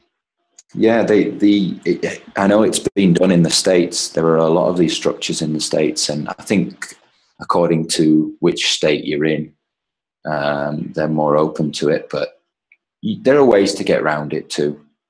You can blend this style of building also into more conventional types of building also. So you can build post and beam and then use the super adobe in between. Some people have done this to try and make sure that they meet the building codes and all that. Personally, I just go to countries where they welcome this kind of thing. I don't waste my time in the first world anymore. The first world is the fourth world as far as I'm concerned. Yeah, it's hard to tell sometimes what this first world and second and third and so on. I get totally confused with that because I think things are backwards compared to the normal descriptions. Yeah, exactly. Usually what the label is, just flip it, reverse it, and you'll be somewhere closer. Yeah. That's the irony of living in this world, and especially on this planet. Yeah, back to front and upside down. Yes. So yeah, I'm hoping to be traveling in about a week's time. So if all being well, I'll let you guys know when I set off, and I'll try and contact you all when I get on the ground and do some regular updates. I know Carolina had mentioned that Carrie might be coming out with me. Carrie has contacted me and said that she's not going to be able to make it. She's got some commitments there where she's at the moment. So what I'm going to try and do is to do a little reportage on the ground and send her back the little videos, and she can edit them in and what have you, and we'll see if we can put together a little some of the realities of what it's like to be on the ground down there and what we can do with the plasma to try and help out. And I'll be looking at some of the ways that we can gather together the materials we need and stuff, and I'll put together some little videos so that folks can access that if it will help. Oh, definitely would help. And I think it'd be nice to find some way to help you with the communications end as well. So that would be great. I think, yeah, it's going to be frustrating. It's going to be frustrating on the ground not being able to communicate. And I know also even just putting charge in my computer and whatever is going to be a challenge, you know, just keeping it charged up. So the reality of that I will only know when I'm on the ground, but we'll be searching. But yeah, for sure, in the future, it would be great if we're sending teams out often around the world, if they can at least have a simple satellite phone or something like that we can get basic communications with. Right. Mm-hmm. And before I sign off, a little message if Dr. Klaus is listening. I have sent through, I was asked to add an addition to the first aid document concerning where we might be able to gather materials and bits and pieces that we need to produce plasma if we're not able to buy it in the stores. So I've sent him through that document. So if he checks his messages in Facebook, that is. If he's listening. Okay, thank you for that secret message for Klaus, and I'm sure he'll decode it. And, no, that's great. Thank you, Tom. I created it. All right. Great. Okay, right, there he is. Right on it. Okay, wonderful. So let me know if you need any adjustments making on that, Dr. Klaus, and I'll be happy to do so. Okay, great. Thanks a lot. Yeah, you're very welcome. Okay, I'm going to sign off. Thanks, guys. Much love. Thank you. Thank you, Tom. Bye for now. And Klaus, is there anything you want to say about that document? Will it be available soon for the public, or is this something that's private documents, or is it on the Wikipedia, or how's that going to end up? No, it's not a private document. You know, we're talking about this plasmatic first aid sheet. Mm-hmm. Yeah. So we were just looking for a document which is not too long and where there's compressed information on it. Mm-hmm. Yeah. Our last update was, I guess, a year ago, so it needs to be updated a bit. And this is why I asked Tom to add his experience. And I also asked 2 or 3 other people to add their experience, have a look at it, what could be added. And then we make a 2-sided document out of it, that it still can be printed at 1 page, front and back. Mm-hmm. Yeah. It's written on Open Office Draw, which means this is an open source software. Everybody can translate it then into her or his language as the last version. We're cruising then around. So it's a document where you can quickly see how to make, how to nanocode, how to make answers. And if anybody of you sees or wants something to be added to this document, please contact me or Rick or whoever from the management team or Tom, and we edit then. It was just a document we had. So if you have other documents which have summaries of how to apply plasma very quickly, specifically for people who never have been in touch with plasma, just send it, because we need it now. Yeah, that's it. Thank you. All right, excellent. Thanks for that update on that.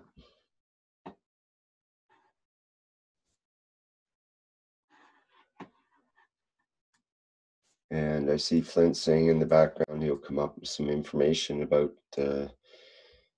satellite phones and so on. We'll continue researching and coming up with the correct solution for that. And again, I encourage, if there's a donor out there who would like to donate a cell phone system and unconditionally allowed to be used by the Keshe Foundation teams, that would be fantastic.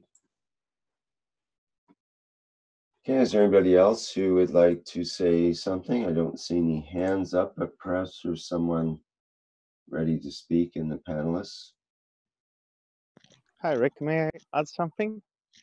It's Pete, Pete, Universal Council Polish representative, Polish language.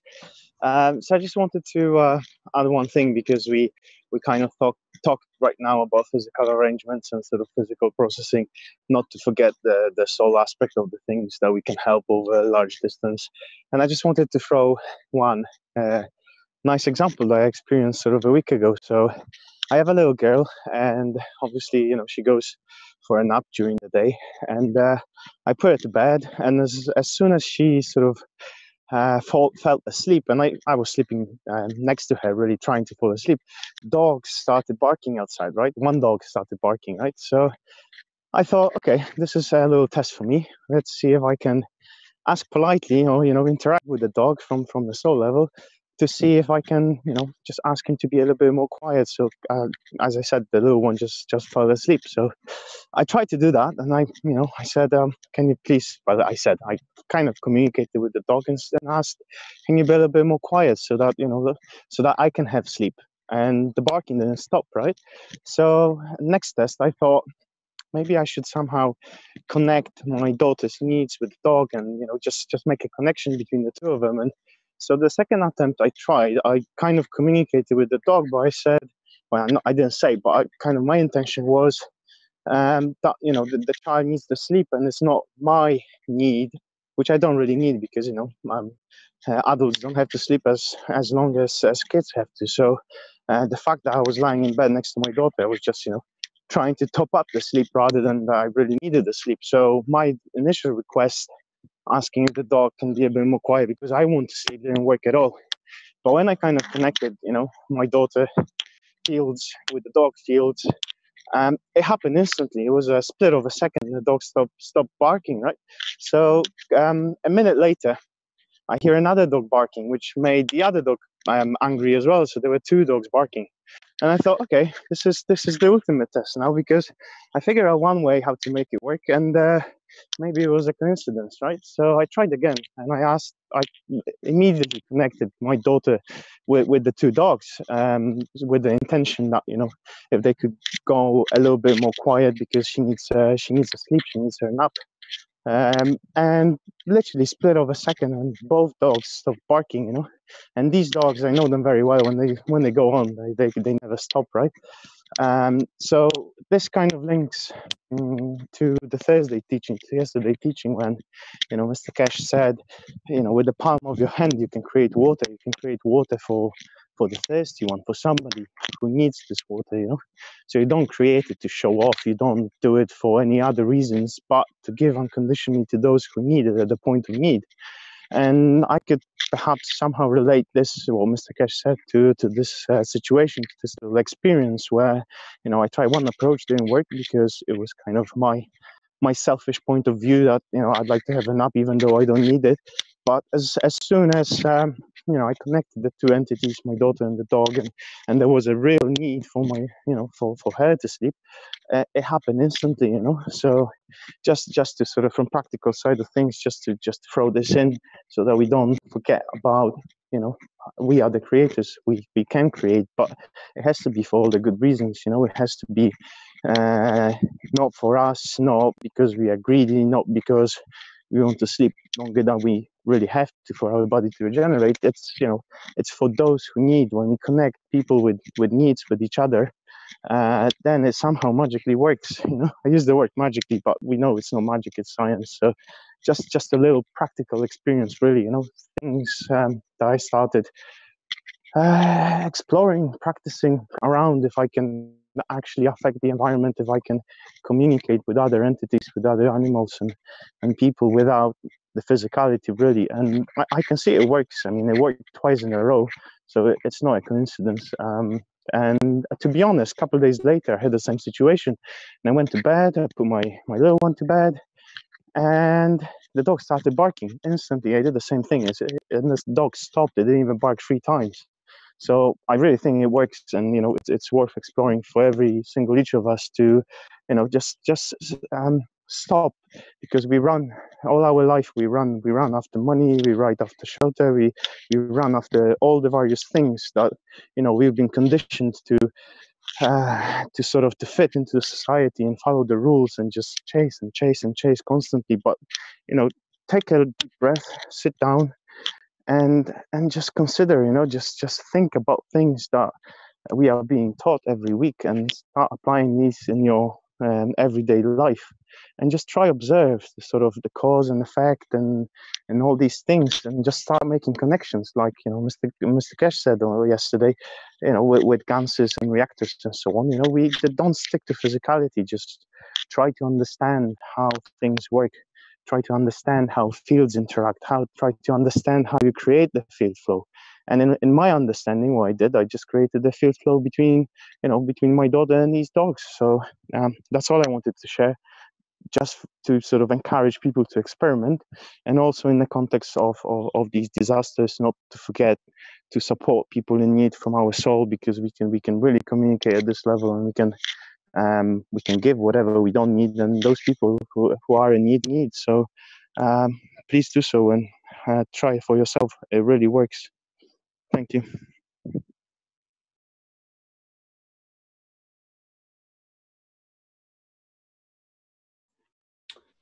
Great, thank you very much. Another testimonial of the power of our soul, I think, is one way to put it.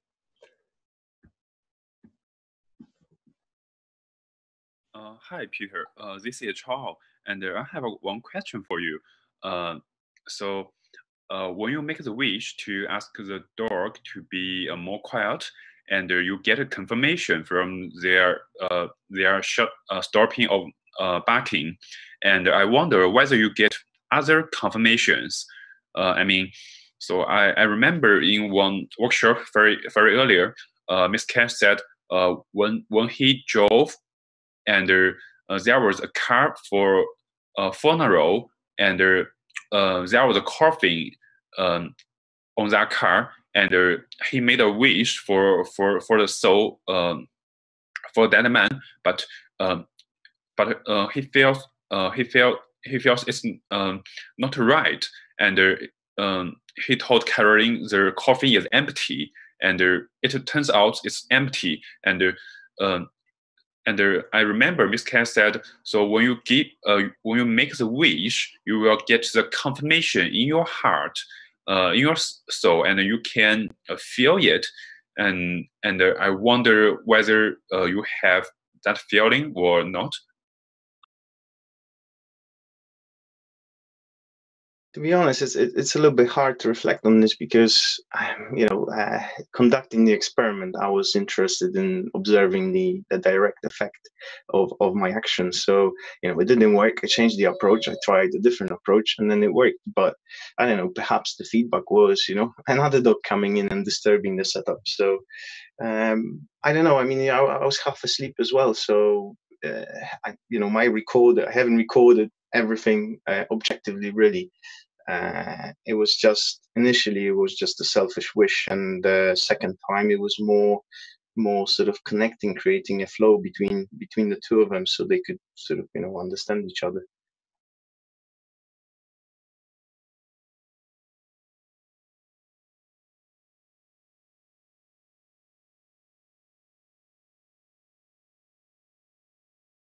Okay, very good. Any more input on that topic or questions from anyone? We'd like to go back a little bit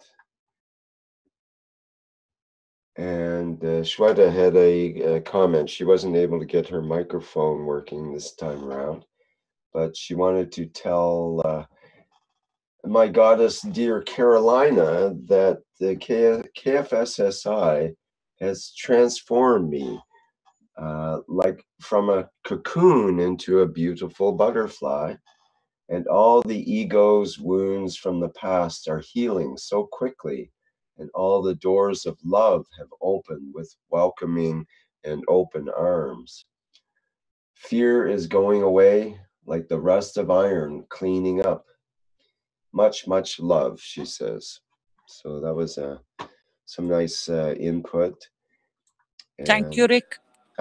You are there. I thought that might get your attention.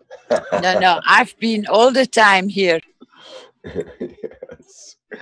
I've been present all the way. I just got kicked out once, nearly, but it's fine. It's nice to see people coming forward and sharing and showing, to be proud of what they have achieved.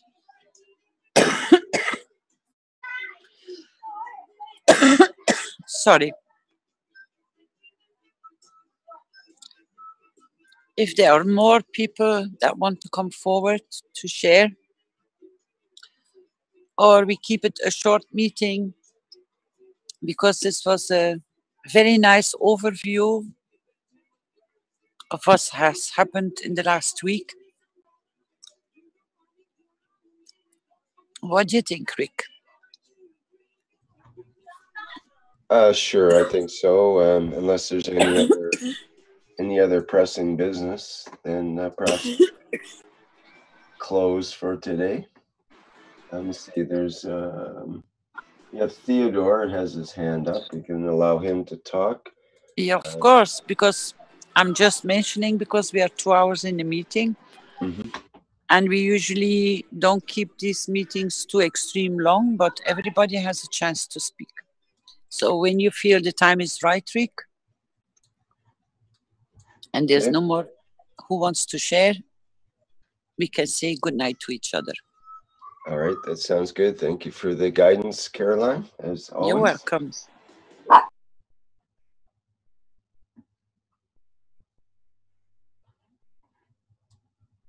All right. Ted, would you like to? I'm not sure if you can yet. Yes, I think you have talking permitted. Would you like to go ahead?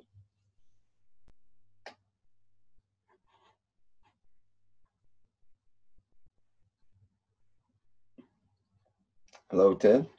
I'll try to unmute you. Maybe that's required here. Go ahead. I'm not. Yes, hello. I didn't have my headset on. How are you? Can you listen to me? Is that Ted? No. Who's that? John, yeah, John. Oh, that's John. Well. Okay. Hi, John. Yes, of course. Or was it John from Arizona? Oh, I was asking for Ted, but I couldn't get him to unmute, and I couldn't unmute him. So you're completely welcome to go ahead. So you're coming through loud and clear. I'm just wishing we all get through with all our wishes, and let's all make a big wish that all this comes to fruition and we can help everybody out. There's not much else I can say. I'm away from all the noise in Central America, so but I keep up with all the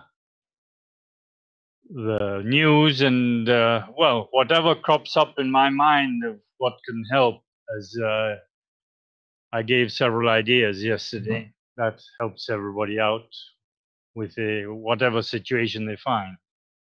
I think that's the best thing one can do. If one is in a situation, you got to look around and see what you can scavenge in the rubbish you got there and put everything to use.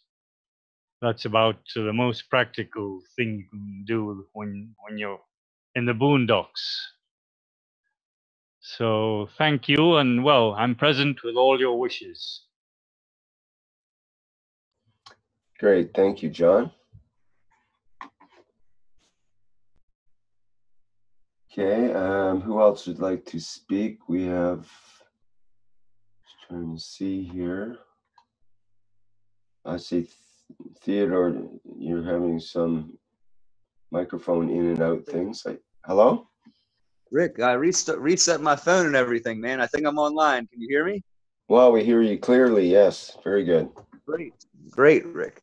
I just, of course, want to jump in on the Peace Day, as I usually like to do, to just share my my just excitedness about everything working out the way it is. I've seen so much go down here in the United States on the front of the children being protected that it's almost uncanny.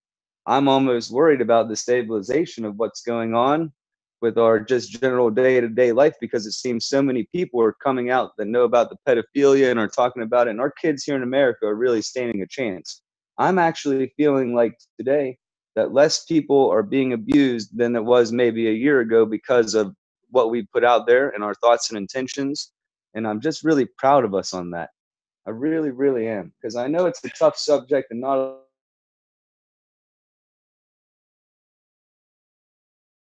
Hello, Ted? You dropped out there. I see you're back again, but your microphone's muted. Sorry about that, brother. I'll make it short. Just lost the last time. I totally agree with you, Ted. Just let me interject briefly. And I was going to mention something about that whole topic, but now that you brought it up, yes, go ahead. Well, you take your time, brother. I'm here on the line. Go ahead. Well, I'm with you on this, because this is it's not just a U.S. phenomenon, of course. It's all over the world, but especially if you look at North America, the U.S. and Canada thing, and you look at what's happening with entities in Hollywood and right through the whole film industry, corporations, many corporate heads now. Heads are rolling, you could say. The heads of the corporations they're being nailed for these previous abuses, and they are going down because the reputation of their own companies are at stake. So the company has to kick them out in order to keep their reputation. And this is the irony of the situation now. And it's a different attitude has come in the last year or so, like you say. And as part of this, what we have in Canada is the reconciliation with the Aboriginals and trying to resolve that. And we have the missing women inquiry in Canada for the women, especially Aboriginal women that have gone missing, literally thousands of them over a period of time. And all these kinds of things seem to be coming out now. And the people that were in powers of position that thought they could get away with their previous abuses, especially with women and children, are no longer getting away with it. And it's all becoming exposed and publicized because we have this new attitude of sort of a clarity, a certain honesty that's coming out. And it's been shown through our Prime Minister, Trudeau, who gave a speech in the United Nations that I've mentioned before, where he just, was talking about the previous abuses of the Aboriginals, especially in our country, in Canada. And what a shame that was, and that the government was responsible and took, part responsibility for all that and so on. And he was quite emotional during that whole thing and subsequent ceremonies and so on. And we've just had one of our top sort of rock stars in Canada, Gordon Downey, pass away from a brain tumor. And that left a big impression on people because he was totally behind this Aboriginal reconciliation movement. And in his last concert, he named Prime Minister Trudeau, Justin Trudeau, to lead this movement and make sure that this goes through and so on. And he hit him in the heart, and Trudeau has taken it to heart and made this as part of his program. So yeah, it's amazing times we live in. And if you want to carry on about that, Ted, for just a minute or so, that might be appropriate here. I mean, there's an essence of man that utilized this kind of free energy, if you will, to elevate themselves. Then they utilized it to keep a brotherhood together. And now it's the kind of thing that's enough to tear it all apart. So what they were using, see the real irony behind it. The idea of let's become more powerful, let's do this, whatever, for so many different reasons. And the irony is it's what's the thread that pulls apart, the cloth that holds the veil over the eyes of the man. And so for me, that's really awesome. And I'm glad it's awesome for you too. And I know it's awesome for a lot of our friends. Another thing that's really totally spectacular to me is the relief effort that I've been witnessing going on. I really just want to add to how proud I am of everybody and how it really has let me see just how productive people can be. Like just witnessing what people are speaking on and what's going on in some of these message boards and these groups on the Facebook and whatnot. And it's really given me something to aspire to and something to grow towards, and really understand that, I mean, wow, like some people are in some positions to really do some beautiful things for people, and we all are. And it's amazing where people come up with the resources and come up with just the thought processes and the abilities to do these things. And like I'm seeing about people loading up their yachts and whatever and driving them down to these islands. It's like that's the kind of thing that I guess in my mind I'd always wished to happen on Earth, and it is what's happening on Earth. And I know sometimes we get a little negative maybe about the events that forecome or whatever comes in as like maybe like a check, checks and balances or whatever, but it is what brings us together also. So it's like it's such a double-edged sword. Everything is the beauty that lies within the challenges of the man is, and even living in these times where such spontaneous things are happening with a high technology level around, and then we're learning about technology together. And it just gives me a lot to look forward to. And it gives me a lot to prepare for and things too at the same time, which is nice because I think really the idea of preparing in the physicality so much like, oh, I need this much food stacked up, or I need this stacked up, or I have to have this. It's like, well, and in the subconscious, that that's not really what's there. It's like your skills, your ability to love, to remain calm in disaster scenarios, and just to be able to use your intentions. So I'm really looking forward to advancing my ability to use my intentions. I'm also looking forward to advancing the abilities that I think all human beings have, and basically in the manipulation of matter with thought through the magnetical gravitational interactions of matter with thought. And so I know that is the purpose. Like that, in my mind, is the training that I need to learn on how to do to be like of service to my area during any time that I need to be of service. So just wanted to add that in there to you all, and also say that I love you all and thank you for supporting me. I appreciate it so much. Good day. Well, thank you very much, and I am present for that wish. I'm always present with you too, Rick, and your wishes too. I love you, brother. Peace. Well, you brought up some interesting points there for sure, and we are living in some very rapidly changing times, and it's very exciting. We're so fortunate to be alive in these times.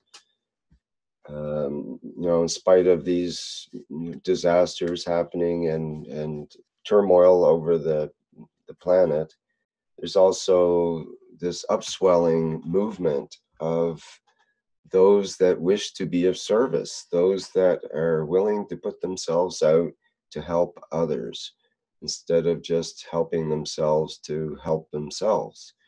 And that's the big difference, and that's kind of the the feeling that's behind many of these movements, I think. I mean, a lot of the this thing that Ted talked about, and about the pedophiles and abusers and so on, sort of being turned in, or inevitably turning themselves in,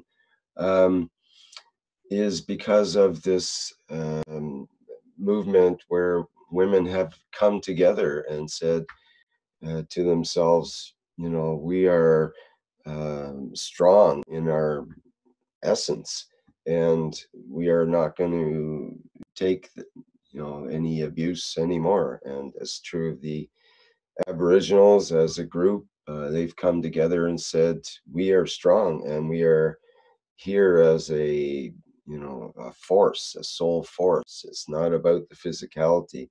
It's not about how many weapons you have, or how many guns or bullets, or how much money that you've got. It's about how much heart you have. And if you have the heart in this modern world, that's where you're going to go places. That'll be the money of the future, not the coin of the realm currency or gold or any other hard substance. We're moving more and more toward that place where love is essentially the currency. So that's my opinion anyways.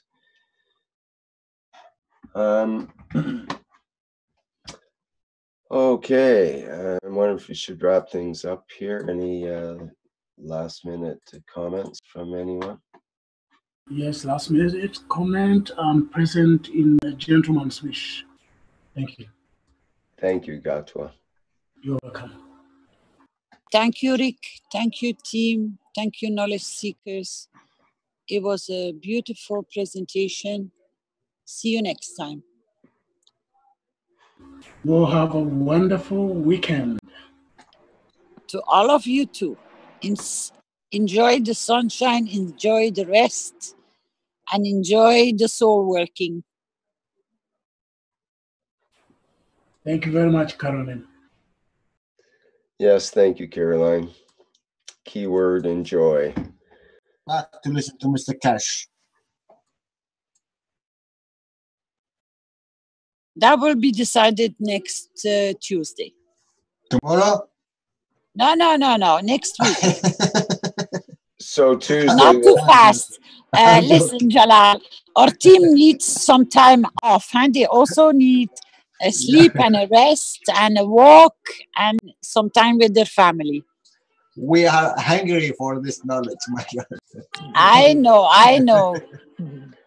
I'll just play back one of the last 195 Knowledge Seekers workshops, and that should keep you busy for a while. I am, Rick. I am ready. Thank you, team. Thank you, Flint. Thank you, Vince. Thank everybody. See you next time. And we will be here on Tuesday. What is it, at 4 o'clock, I believe it is. And be very careful. The time changes on Sunday. That's right. And it changes only for the essential European people, not for the North American people. So we have a confusing week where things are kind of mixed up. So we have to pay attention to the times. We have 1 hour longer to sleep. Thanks God.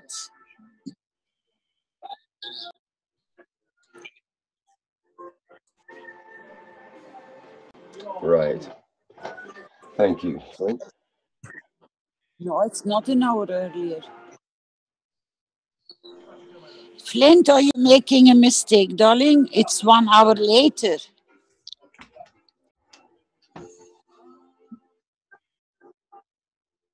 Not back an hour. Yes. You put back. You get up early 1 hour. Because the sound it's. No. Oh no. No.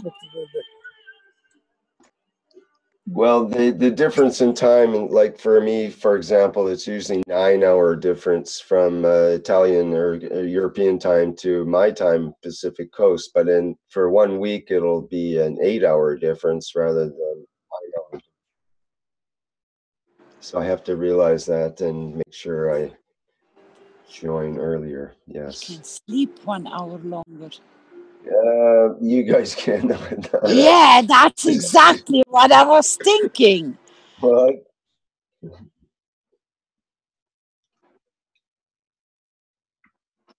back.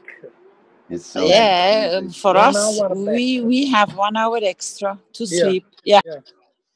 You're not gonna snoop that 1 hour of extra rest off me. Not this time. Oh. Being human. Now I understand. Hemisphere. It's time to give from America. I don't know. Being human is just totally confusing to me. All these rules and regulations. It's crazy. You out in space, are you arguing about what time it is? And time doesn't exist. Yes, exactly.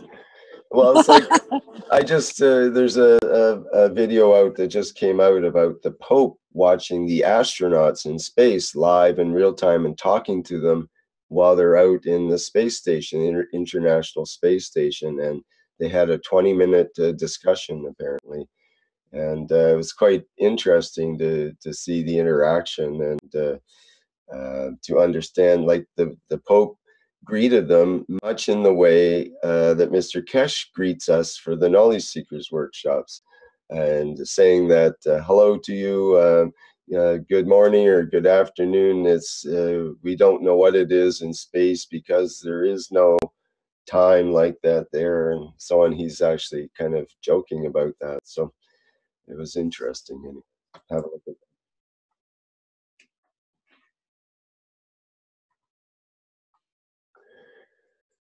Yeah, so you could say good morning or good afternoon, and you're right either way.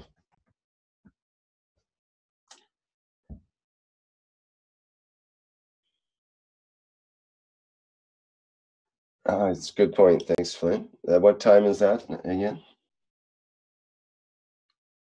And by that time, we'll be in on the weird time zone, the gray zone. Okay, that's a good hint too. Okay, right, and we'll have postings on that too. So at the usual places in Facebook and Skype and whatnot. Okay, let's wrap things up for today. It's been the 14th One Nation, One Planet, One Race for World Peace for Friday, October 27th, 2017. As always, thank you everybody for attending. And as always, I think Flint will take us out with some musical overtones here. Go ahead, Flint.